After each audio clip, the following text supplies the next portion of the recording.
Ek gaan geleentheid gee vir stil gebed. Net daar waar jy sit, vra vir die Here om vanoggend saam met jou in hierdie erediens te wees en sodat ons sy woord baie duidelik sal hoor. 'n Paar oomblikke van stil gebed.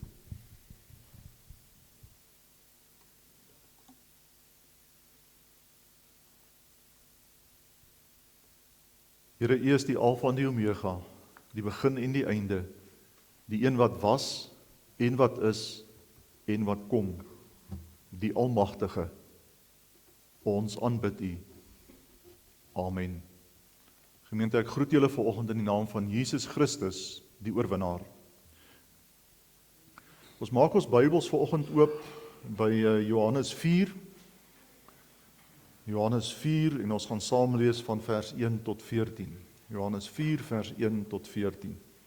Ek lees uit die nuwe 2020 vertaling.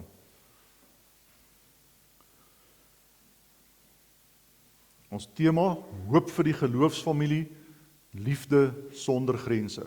Hoop vir die geloofsfamilie, liefde sonder grense. Toe Jesus verneem dat die Fariseërs gehoor het, hy werf en doop meer disippels as Johannes. Hoewel Jesus self nie gedoop het nie, maar sy disippels, het hy Judea verlaat en weer na Galilea vertrek. Hy moes egter deur Samaria gaan. Hy kom toe by 'n dorp in Samaria met die naam Sigar, naby die stuk grond wat Jakob aan sy seun Josef gegee het. Dit is waar die fontein van Jakob was. Uitgeput van die reis het Jesus daar by die fontein gaan sit. Dit was ongeveer die 6de uur. Dit is ongeveer 12 uur in ons tyd. Daar kom toe 'n vrou uit Samaria om water te skep. En Jesus sê vir haar, "Gee vir my water om te drink." Sy disippels was reeds weg dorp toe om kos te koop. Die Samaritaanse vrou sê toe vir hom, "Hoe is dit moontlik dat u wat 'n Jood is, vir my, 'n Samaritaanse vrou, water vra om te drink? Jode meng immers nie met Samaritane nie." Jesus het haar geantwoord, "As jy van die gawe van God geweet het, en wie dit is wat dit vir jou vra, gee vir my water om te drink, sou jy hom gevra het, en hy sou vir jou lewende water gegee het." Die vrou sê toe vir hom, "Meneer, u het nie eers 'n skepding nie, en die put is diep. Waarvandaan kry u dan lewende water? U is tog nie belangriker as ons vader Jakob nie, hy wat die put aan ons gegee het en self daaruit gedrink het, en ook sy seun en sy vee." Jesus het haar geantwoord, "Elkeen wat van hierdie water drink, sal weer dors kry, maar wie van die water drink wat ek hom gee, sal tot in ewigheid nooit dors kry nie. Die water wat ek hom gee, sal in hom 'n fontein van water word, wat opborrel tot die ewige lewe." Ek lees net tot sover. Ons leef in 'n wêreld wat smag na hoop. Daarom in die gemeenteraad verlede jaar reeds op hierdie tema en hierdie reeks en hierdie tekste besluit. Die oorhoofse tema, onmoontlik, nie by God nie, bou 'n gemeenskap van hoop. En die van julle wat verlede week hier was, sal onthou dat verlede week het ons gepraat oor hoop vir die geloofsfamilie, van gebrokenheid tot genesing. Ons het gekyk na die voorbeeld van die profeet uit Trito Jesaja 61, hoe hy sy roeping aanvaar het om genesing en herstel en hoop deur sy bediening te bring vir die volk wat in ballingskap weggevoer was en wat teruggekom het. En jy sal onthou dat ek gesê dat dit hierdie teks soveel spesiaalder maak, die feit dat Jesus in Lukas 4 dit gebruik om as dit ware sy diensaanvaarding te verkondig. Wanneer hy vir almal rondom hom sê wie hy is, en Lukas het dit vir ons in Lukas 4 opgeteken, dan haal hy Jesaja 61 aan. Ons het mekaar daaraan herinner dat ons onder leiding van die Heilige Gees en deur die krag van die Heilige Gees geroep is om soos die profeet in Jesaja en soos Jesus en soos Paulus en soos die ander disippels hoop en genesing in hierdie wêreld te bring. Maar veral vir mekaar. Ons het vir mekaar gesê as ons roeping aanvaar, dan word ons mense wat hierdie plek, die geloofsfamilie, 'n plek van hoop en genesing maak. dan begin ons mekaar bemoedig, gee ons vir mekaar hoop, en so word hierdie 'n oase van hoop. 'n Plek waarheen ek en jy kan kom wanneer ons moedeloos is en hooploos is om bemoedig te word. Maar vriende, dit mag nie by ons bly nie. Want die evangelie gaan nie net oor jou en oor my nie. Ons is nie net geroep om die geloofsfamilie 'n plek van hoop te maak nie. Ons is geroep om dit na buite te dra. Jy en ek is geroep om wanneer ons by daai deure uitstap vanoggend, hoop in die wêreld in te dra. Na mense soos jy en ek, wat smag na hoop. Na mense wat stikkend is. En daarom is ons tema vanoggend, hoop vir die geloofsfamilie, liefde sonder grense. En ek hoef nie vanoggend vir jou te sê hoe belangrik dit is in die wêreld waarin ons leef nie. In ons stikkende land, wat vervlenterd is, met vervlenterde mense. 30 miljoen wat nie vanaand vanoggend weet wat hulle vanaand gaan eet nie. Dit gaan maklik by ons verby. Maar het jy al 'n bietjie daaroor gedink? Hoe belangrik is dit nie, dat jy en ek Jesus se voorbeeld volg, om hoop te bring in hierdie stukkende land. En as jy vir my sou vra, hoekom moet ons dit doen, dan is Jesus die antwoord. Want hy het ons vir ons die voorbeeld kon stel, nie waar nie. Een van die merkwaardigste gebeure in sy bediening, lees ons van hier in Johannes 4, soos wat Johannes dit opgeteken het. Dis relatief vroeg in Jesus se bediening, en die fariseërs was ontsteld oor sy gewildheid, en die hoeveelheid mense wat hom begin volg het. En dit is belangrik om dit raak te lees, want 'n rabbi van daai tyd se sukses en sy status is bepaal deur die hoeveelheid volgelinge. Die feit dat Jesus meer en meer disippels as selfs Johannes die Doper gekry het vir hulle al wat 'n rooi lig is, laat flikker. Meer nog wat hy verkondig het, was lynreg in teenstelling met dit wat hulle verkondig het. 'n Nuwe rabbi, met 'n groeiende groep volgelinge, wat hulle teologie uitdaag. En omdat dit nog nie tyd was om hulle te konfronteer nie, dit kom ons later in sy bediening, vertrek Jesus uit Judea uit, en gaan hy na Galilea. Daar was net een probleem. Op pad na Galilea, moes hy deur Samaria gaan. En die mense wat daar gewoon het, die Samaritane, was Jode wat na die Assiriese ballingskap in 722 voor Christus uitgebaster het met die plaaslike bevolking. Hulle was volgens die Jode onsuiwer. Meer nog, die Jode het hulle gehaat, omdat hulle die Joodse volk en die Joodse godsdiens verraai het. En daarom het 'n goeie Jood altyd om Samaria geloop, om in Galilea te kom. Julle sien dit daar op die kaart, die bogie, bo kan die oor die Jordaan, om Samaria tot bo in Galilea. Nie Jesus nie. Jesus neem kortpad, reguit, deur Samaria. En toe hy by die dorp Sigar kom, gaan sit hy by die fontein, wat aan Jakob behoort het. Dis 12:00 die middag, dis warm. Ons lees dat sy disippels dorp toe is, om te gaan kos koop. Jesus was waarskynlik dors, en wanneer 'n Samaritaanse vrou aangestap kom, dan vra hy vir haar water. Dis oënskynlik 'n onskuldige optrede nie waar nie. Wat is dan nou fout met hierdie rabbi wat vir 'n vrou water vra? Wel alles.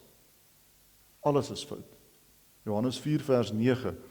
Die Samaritaanse vrou sê toe vir hom, hoe vra jy wat 'n Jood is, vir my 'n Samaritaanse vrou water om te drink? Die Jode en die Samaritane gaan immers nie met mekaar om nie. Wat hier gebeur is teen alle gebruike en teen alle konvensie in. As Joodse rabbi was Jesus nie veronderstel om deur Samaria te loop nie, maar hy doen dit. As Joodse man was hy nie veronderstel om met 'n onbekende vrou in die openbaar te praat nie, maar hy doen dit. Wat meer is, As Joodse rabbi praat hy met 'n onrein Samaritaan. En wanneer die disippels terugkom en dit sien gebeur, dan kom 'n mens agter hoe geskok hulle was. Johannes 4 vers 27, toe die disippels teruggekom het, was hulle verbaas dat hy met hierdie vrou praat.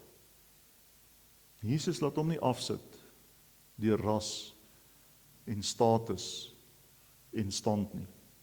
Hy laat hom nie afsit deur sosiale verskille en konvensies en gebruike van sy tyd nie.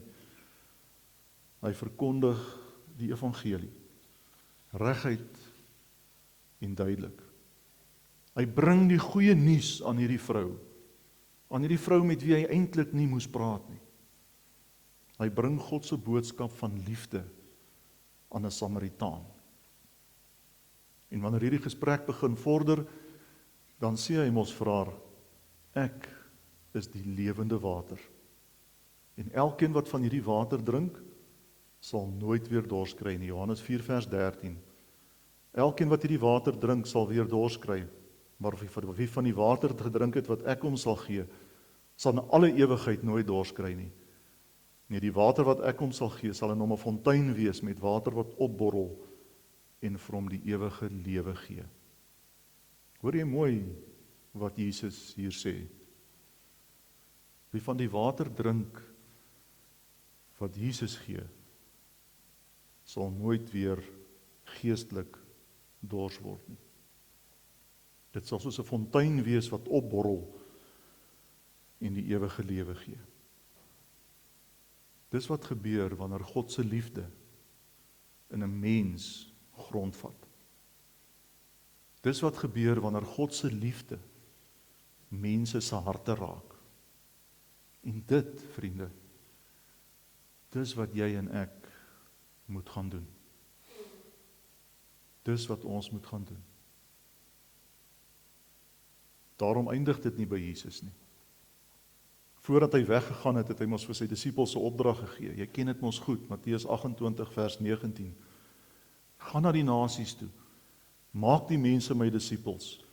Doop hulle in die naam van die Vader en die Seun en die Heilige Gees en leer hulle om alles te onderhou wat ek julle beveel het.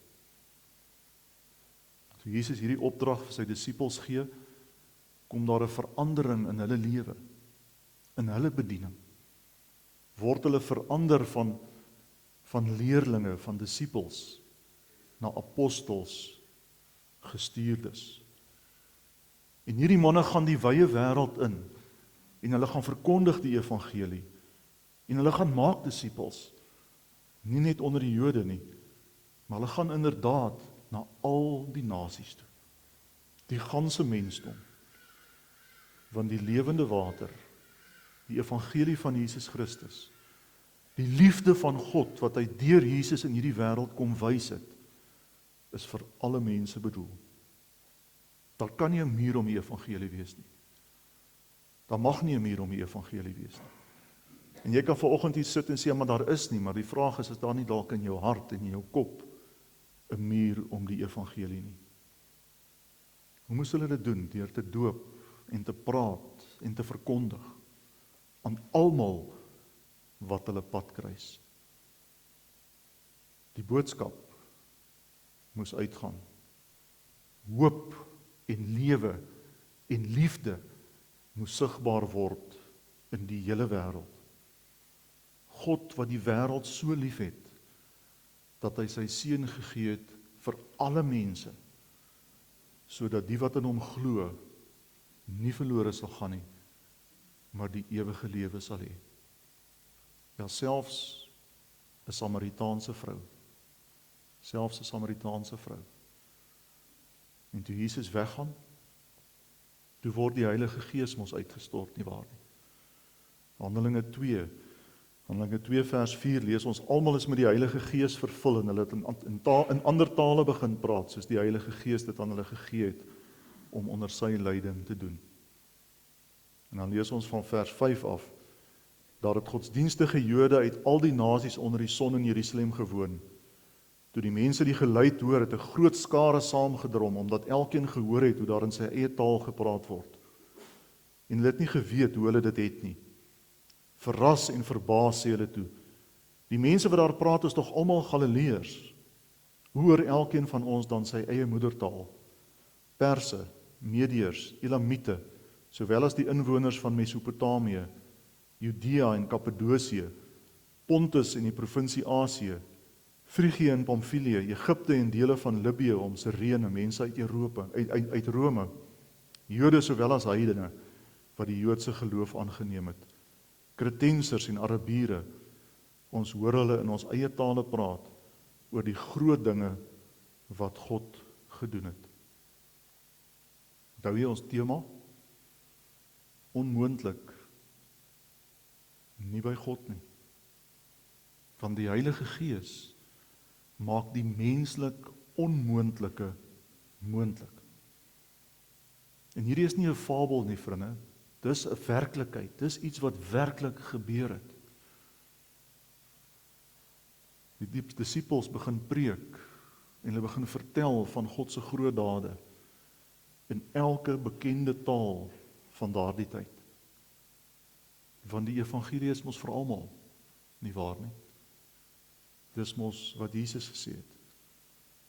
Die liefde van God is vir die wat naby is, maar ook vir die wat ver is.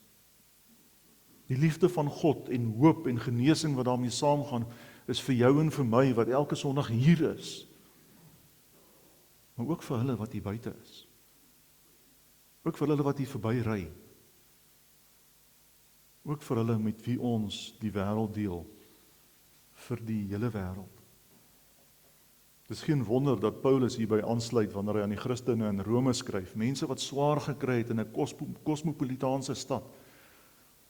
En dan skryf hy in Romeine 1 vers 13 tot 16, broers, ek wil hê julle moet weet, dat hoewel ek tot nou toe verhinder is, ek my dikwels voorgeneem het om julle te besoek, om by julle, net soos by die ander heidene nasies, mense vir Christus te wen. Ek staan onder 'n verpligting teenoor Grieke en nie-Grieke, teenoor ontwikkeldes en ongeleerdes, en vandaar my begeerte, om ook aan julle in Rome die evangelie te verkondig. Nou vers 16, ek skaam my nie oor die evangelie nie, want dit is 'n krag van God tot redding van elkeen wat glo. In die eerste plek die Jood, maar ook die nie-Jood. En die evangelie kom juist tot openbaring dat God mense van hulle sonde vryspreek, enkel en alleen omdat hulle glo. Dis soos daar geskrywe staan, elkeen wat deur God vrygespreek is omdat hy glo, sal lewe.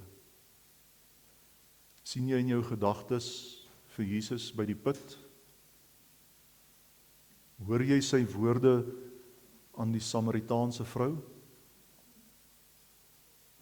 Wie van die water drink wat ek gee, sal nooit weer dors kry nie, maar sal lewe. Hoor jy sy woorde aan sy disippels? Gaan na die nasies toe en maak die mense my disippels. Want die evangelie is vir alle mense. Vir jou, vir my, hier, nou, maar ook vir ander. Ook vir die daar buite. Ook vir die buite die grense. Hoe raak dit ons vanoggend? Wel, die opdrag van Jesus het nie by sy disippels gestop nie. En die Heilige Gees is nie net vir hulle gegee nie. Hoor weer, gaan na die mense toe. En kom ons wees nou maar dood eerlik vanoggend. As hierdie groepie manne dit nie ernstig geneem het nie, as hulle nie gehoorsaam was aan hierdie opdrag nie, dan was jy en ek waarskynlik nie Christene nie. Want dis hulle wat uitgegaan het en begin verkondig het. En na hulle het mense verkondig. En so die evangelie versprei op die ouend na Europa en van Europa na die suidpunt van Afrika. En op die ouend tot waar ons vanoggend is. As hierdie opdrag nie in die geskiedenis van die wêreld 'n werklikheid geword het nie, het die evangelie by hulle geëindig. Maar hulle was gehoorsaam. En het onder leiding van die Gees gedoen wat die Here van hulle gevra het. Wat meer is. En ek het dit verlede week gesê, en ek wil dit vanoggend herhaal, want dit is ongelooflik belangrik. Dis dieselfde gees wat op Jesaja was, wat hom laat profeteer het, in 'n tyd toe dit chaos was in Israel, wat binne in jou en my is. Dis dieselfde gees waarop Jesus aanspraak maak in Lukas 4, wat binne in jou en my is. Dis dieselfde gees wat op Petrus uitgestort is, sodat hy die preek van alle preke kon preek en 3000 mense tot bekering kon kom. Dis nie 'n ander gees nie. Ek en jy het nie een of ander minderwaardige gees wat ons nie die krag gee wat hulle gehad het nie. Dis die potensiaal wat jy en ek het. Dis wat aan ons gegee is, aan jou as persoon, as individu, aan ons as gemeente, aan die kerk van Jesus Christus wat hy op die aarde bymekaar gemaak het en saamgebring het om wat te doen? Om hierdie boodskap vir die wêreld te wys. Die Gees wat aan ons gegee is om ons te help om hierdie opdrag ernstig te neem en uit te voer. Ook in 2026. Ook in 2026. Om ons te help om Jesus se liefde vir hierdie wêreld te gaan wys. Dis nie opsioneel nie. Dis ons roeping. Dis jou job as Christen. Dis hoekom ons hier is. Jy moet vir jou kinders en jou kleinkinders vertel en wys van Jesus se liefde. Al wil hulle dit dalk nie hoor nie. Jy moet dit wys en praat wanneer jy daar buite is. Jy moet dit wys as jy net nou met jou motor by hierdie hek uitry. Het jy al vir 'n oomblik gewonder of gedink, wat sien mense wanneer hulle in die straat verbyry as ons lot hier uitgaan? Ons wat bely dat ons die liefde van Jesus vir die wêreld wys. Jy moet die een wees wat die ekstra myl loop vir jou kollegas by die werk.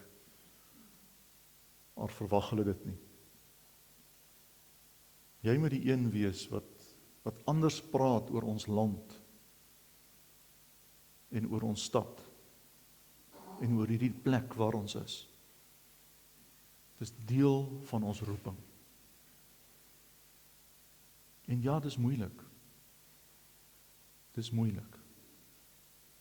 Maar niemand het ooit gesê dit gaan maklik wees nie. En daarom hang dit nie van jou af nie, dit hang van jou af om die Gees van God te laat werk deur jou, sodat die evangelie deur jou sigbaar kan word. Toe ek 'n kind was ek in 'n gemeente nie baie ver van hier af nie. En daar was 'n dominee, ek gaan nie sy naam noem nie, maar hy het altyd hartstogtelik, ek sien Freek sit en glimlag, hy weet wie dit is. Hy het altyd Sondag hartstogtelik gebid dat die deure vir die evangelie na Afrika moet oopgaan, sodat ons die lig van die evangelie in donker Afrika kan indra. Ek sal dit nooit vergeet nie. Sondag vir Sondag het hy dit gebid. En toe gaan die deure oop. Die enigste verskil is, ons gaan nie soontoe nie, hulle kom sommer hiernatoe. En nou? En nou? Hoe dink jy daaroor? Hoe praat jy daaroor? Wat doen jy in jou klein wêreldjie daaraan? Dis hier. Dis in ons stad. Dis in jou woonbuurt. Dis hier in die gemeente. Waar jy en ek die roeping het om anders te wees. Want jy sien, hierdie plek waar ons is nie net sleg nie. Dis nie net boos nie. Dit dwing jou nie eintlik om jou tassies te pak en iewers anders te gaan nie. Daai ding moet ons los.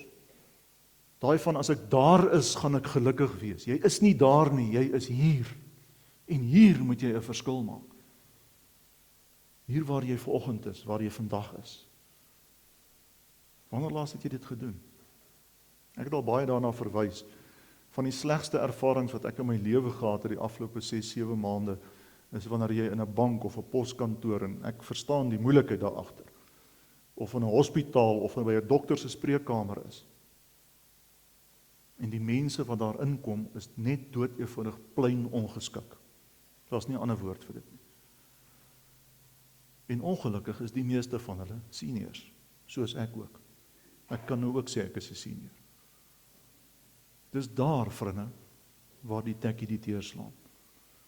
Die manier waarop jy optree, die manier waarop jy praat, dit wat jy sê, al is die doens hoe vrot, is die roeping wat jy en ek het om in hierdie wêreld anders te wees, om Jesus se liefde uit te dra, om hoop uit te dra, om dit beter te maak. Ek sê die vakansie vir Annie is, as jy die tolhekke jaag, die arme mense wat daar sit, dink hoe vrek koud kry hulle, en almal is kwaad omdat hulle met tolgeld betaal. Almal is kwaad. Dalk is dit net 'n glimlag op so 'n plek, wat iemand se wêreld verander. Wanneer laas het jy dit gedoen? Wanneer laas het jy dit gedoen? Weet jy hoe groot is die wonder wat kan gebeur, as ons almal hande vat, ons wat sê, hierdie is 'n plek van hoop vir ons, en ons maak hierdie 'n plek van hoop ook vir ander, vir hulle daar buite. As jy kinders en kleinkinders in die buiteland het, en jy kan die een wees wat hulle bemoedig en hoop inpraat en vertel van God se liefde, dink hoe ver buite die grense strek hierdie boodskap van God se liefde. Ek wil afsluit. Paar weke gelede het die March and March veldtog afgeskop. Jy het dit waarskynlik in die nuus gesien.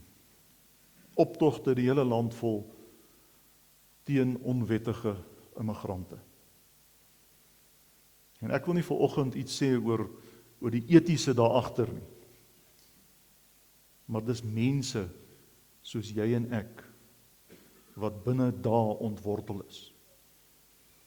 Hulle moes hulle goed vat, dikwels met 'n sak of een tas, en hulle moes die pad vat, omdat hulle vir hulle lewe gevrees het.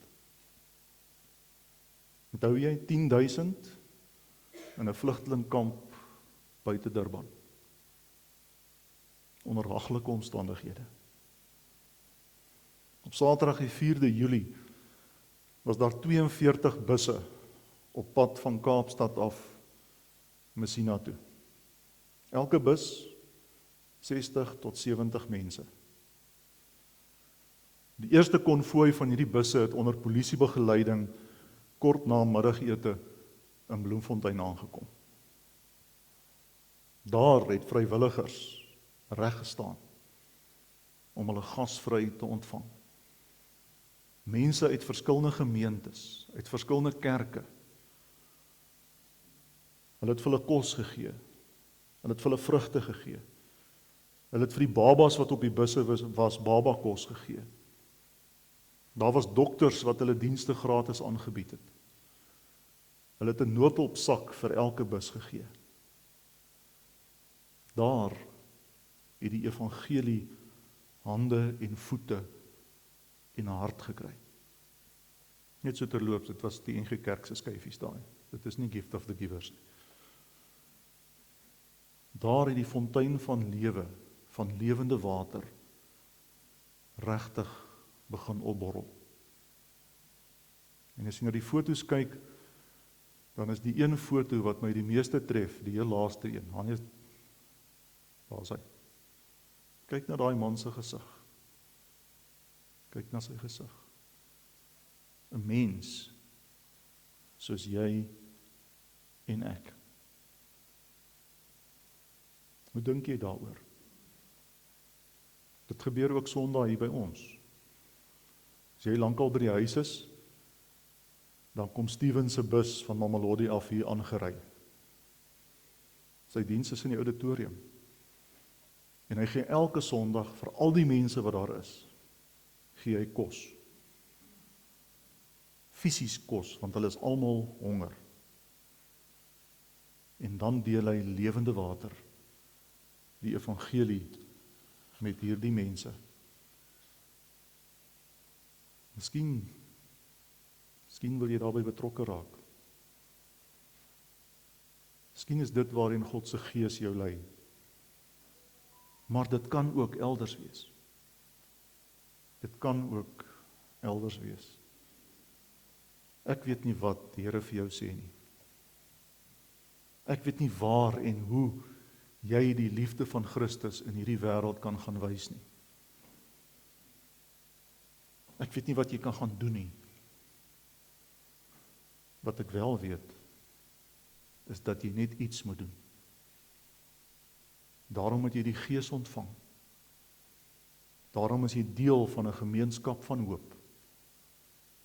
En weet jy wat? Dit mag nie hier binne bly nie. Dit mag nie. Daar's geleentheid vir stil gebed. Ek wil vir jou vra dat jy daar waar jy sit vir die Here sal vra waar en hoe jy hierdie boodskap kan uitdra. Dis dalk iets kleins, dis dalk 'n telefoonoproep wat jy maak. Dis iets wat jy vir iemand, dis die wag hier by die boom wat jy vriendelik groet as jy net nou daar deur ry. Sê nou net, as ons almal daar deur is hy so moeg geglimlag en hallo gesê, want ons het hom almal vriendelik gegroet. Wat 'n wonderlike effek dit op sy lewe sal hê.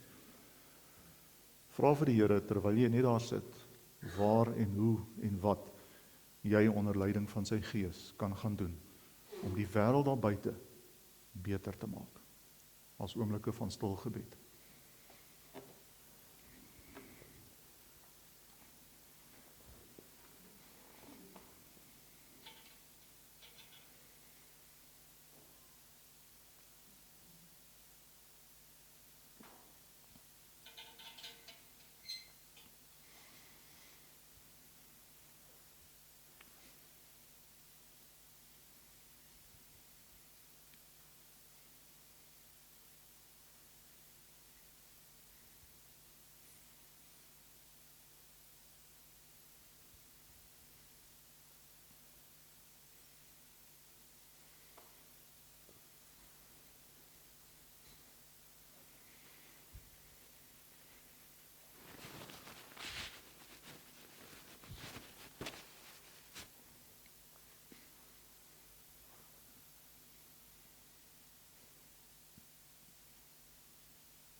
Here, dankie dat U ons verlos het.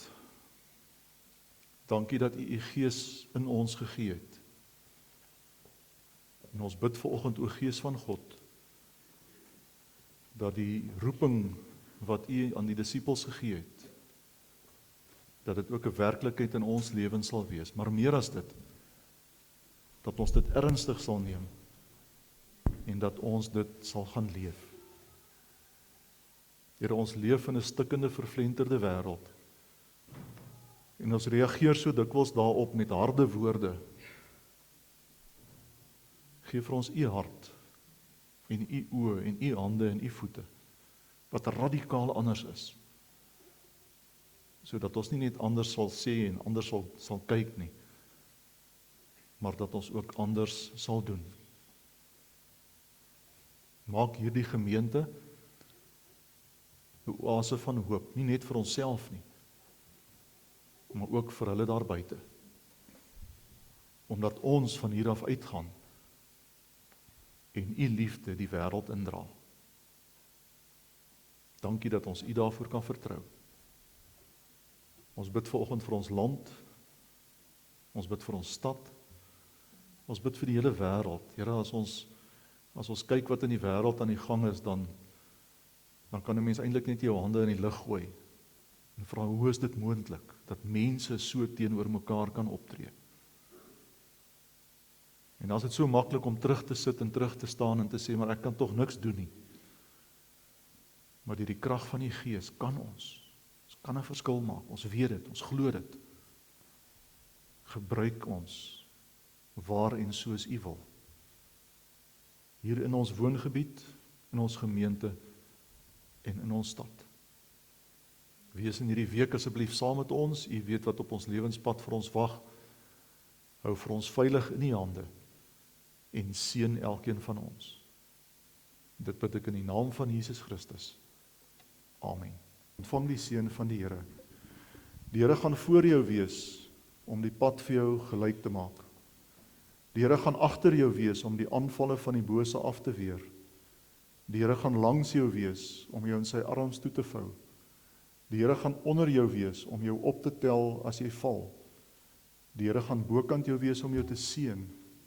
Die Here gaan deur sy Gees binne in jou wees om jou te lei en te inspireer om sy boodskap van liefde in die wêreld te gaan uitleef. Die Here seën jou. Amen.